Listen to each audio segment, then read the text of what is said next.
Kjo mbyllje e ciklit na kujton vargjet e famshme të Atë Gjergj Fishtës, i cili tha: po mallkuar kofsh o ti shqiptar, që parat e huaja i ke ndjek si qen, e për një cop buk, e për pak ar, ke shitur nderin dhe ke shit këtë vend. Nëse mendoni se lufta për Shqipërinë po bëhet ende me tanke apo me kufi gjeografik, jeni duke fjetur gjumin e madh të historisë. Sot pushtimi nuk vjen më me uniforma ushtarak, vjen me 2 dokumente në dukje pa lidhje me njëra tjetrën, por që mbajnë të njëjtën firmë ekzekutimi. Njëra të merr tokën nën këmbë, tjetra të ndryshon identitetin në gjak. Brenda të njëjtës javë, ndërsa vëmendja juaj i vidhet nga debatet sterile televizive që lidhen herë me çunat dhe gocat e fermës VIP dhe herë me Mateun që është ndarë nga Brikena, ne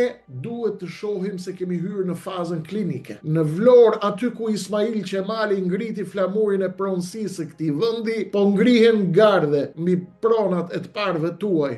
Në të njëjtën kohë, në skutat e Ministrisë së Shëndetësisë po hartohen protokolle për të ndërhyrë në sistemin hormonal të fëmijëve 14 vjeçar të kësaj toke. Ajo që po vjen është shumë e madhe.